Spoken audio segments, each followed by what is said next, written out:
And this is today's special dish, nasi lemak. Now if you never had it, you're not alone, because the very first time I tried it, it was with Uncle Roger. Oh yes, I flew all the way to Malaysia to have it. And while I was there, it was an incredible experience. Even though Uncle Roger took me to several different places while I was there, including eating durian. Ugh, that was a terrible experience. But nasi lemak made it all better, because it was delicious. And on today's video, I'm hoping it to make it as authentic as I had it over there. But most importantly, I won't be stopping there, as this is a delicious dish, especially if you like umami flavor, which is one of the things I look forward to the most whenever I'm having steaks. But first, let's make the original dish. The key of making this dish wonderful is this: dried anchovies. Now I know you might be skeptical, but did you know that Worcestershire sauce is also made out of this? Believe me when I tell you, this is used in many different ingredients that you love. It is packed with umami flavor, and if you do it correctly, it will make everything taste better. So let me show you my take on this wonderful Malaysian dish. First, we need to make a paste, and for that I threw in some shallots and garlic into a food processor and blended on high. Once it was nicely blended, I went ahead and added all of the dried anchovies in there. You want to blend this up as much as possible, because in the end you should be left with something like this. Now you want to fry this up. You just throw a little bit of oil in the pan followed by the mix. Go ahead and start frying it up in medium heat. At this stage, you'll be having a wonderful aroma in your kitchen.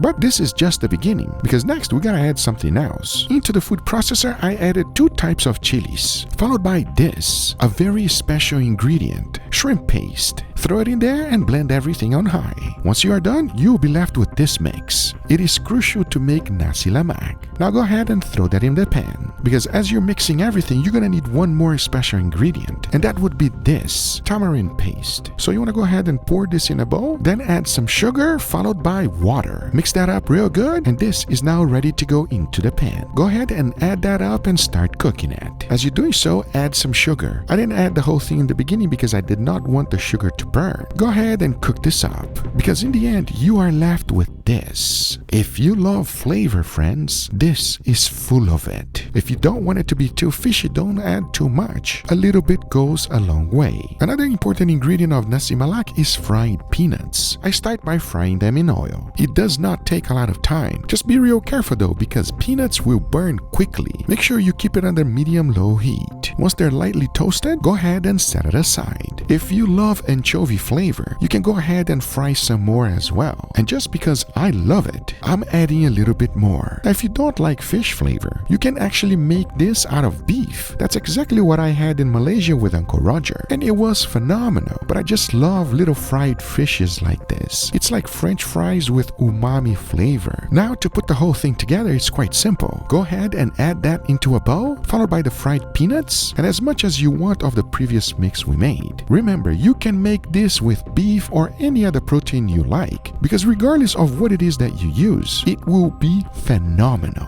Oh yes, because now that this is ready, if you want to have it authentic, you gotta make this rice. It is slightly different than what you might normally be used to. Let me show you. After rinsing the rice 3 times, go ahead and add it to your rice cooker, followed by water and a pinch of salt. Mix that up real good and throw it in your rice cooker. Because once the rice is cooked, the key ingredient here is to add some coconut milk. A little bit will go a long way. The last thing we want is for our rice to be soggy, so just add little by little. And go ahead and fluff the rice. As in the end, you are left with this, an incredible rice that has a slight flavor of coconut, and it is delicious. Now to plate it up, go ahead and grab yourself a nice big bowl, add a tiny bit of the previous mixture we made, followed by that wonderful rice. Make everything nice and tight. If you have a banana leaf laying around, go ahead and add that for plating, because once you put the dish down on it, you want to go ahead and add some cucumbers and a soft boiled egg. Now this is my take on nasi lemak. It is one of those dishes that is memorable. Once you have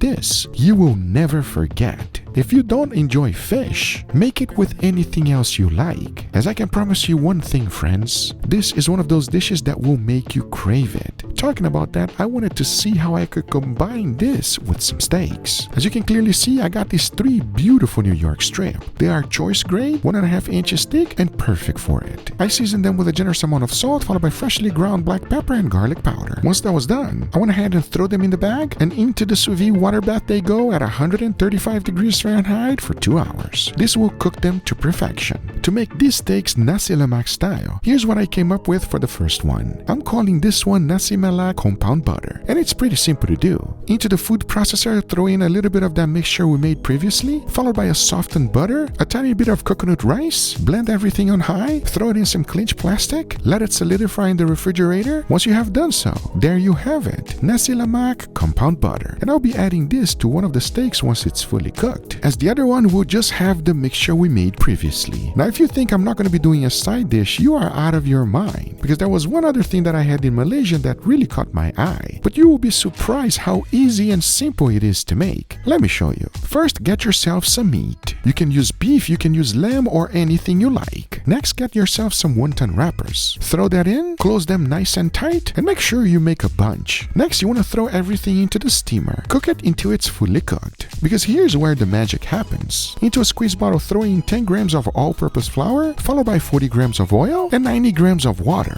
Shake that up real good, and this is your mix. Now into a non-stick pan, you want to go ahead and squeeze it right in the middle. Let that whole thing cook up a little bit. Once you have done so, go ahead and add one right in the middle. Let the whole thing cook under medium heat. As it's evaporating, things will start happening quick, because once all of the liquid is done, it gets nice and crispy just like this. You can plate it up whichever way you like. I just threw in some sriracha on the bottom, and this is today's side dish. It is delicious, it is creative, impressive, but most importantly, super fun and delicious to eat. Don't believe me? Well, you just wait and see, because by this time my steaks were fully cooked. And just like every sous vide steak, once you're done cooking them, as soon as you remove them from the bag, they don't look that great. And that's because they need a crust. As I know exactly what you're thinking, they don't look that good right now, but watch this.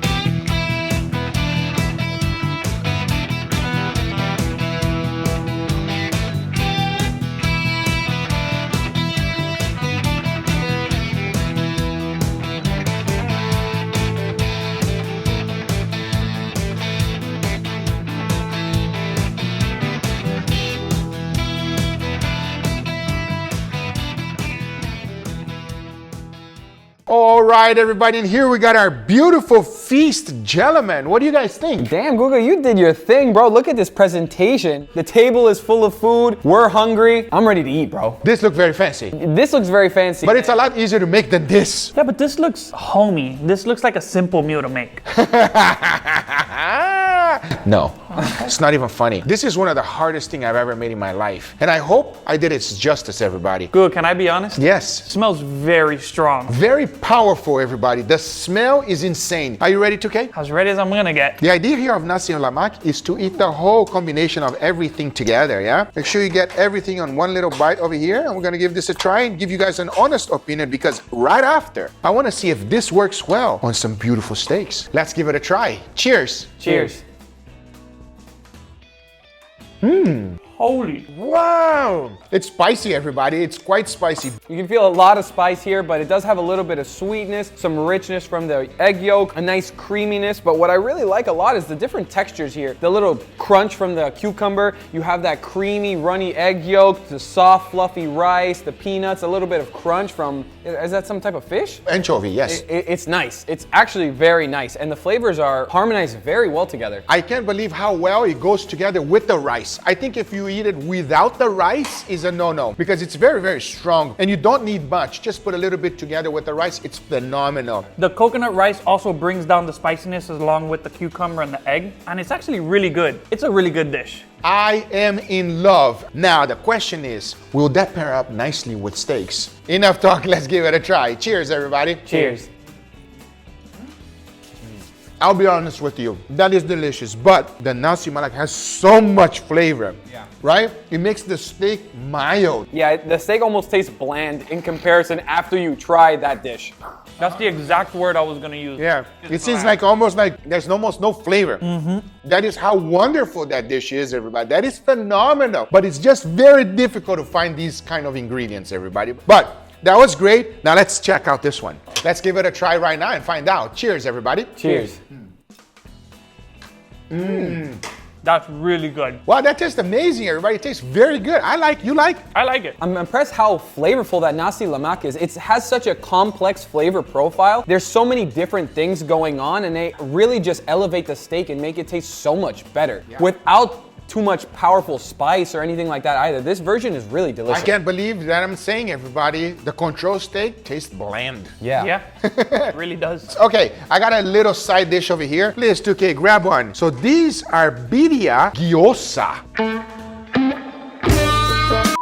Welcome to Miami, everybody. Let's give it a try. Cheers, everybody. Cheers. Oh, that crispiness and juiciness inside. Wait, what did you say this is? Birria, my friend. Guga, you're the type of mad scientist that would put birria in a dumpling. That's right. And it's crazy how good it works. But the birria meat with this dumpling is the perfect meat to go inside there. Super juicy, super rich. It gives you a lot of flavor that outside dumpling doesn't have. There you go. I think Japan and Mexico should definitely combine their forces, everybody, because that is amazing. But now, the butter was delicious. Let's see straight up this one. All right, let's give it a try. Cheers, everybody. Cheers.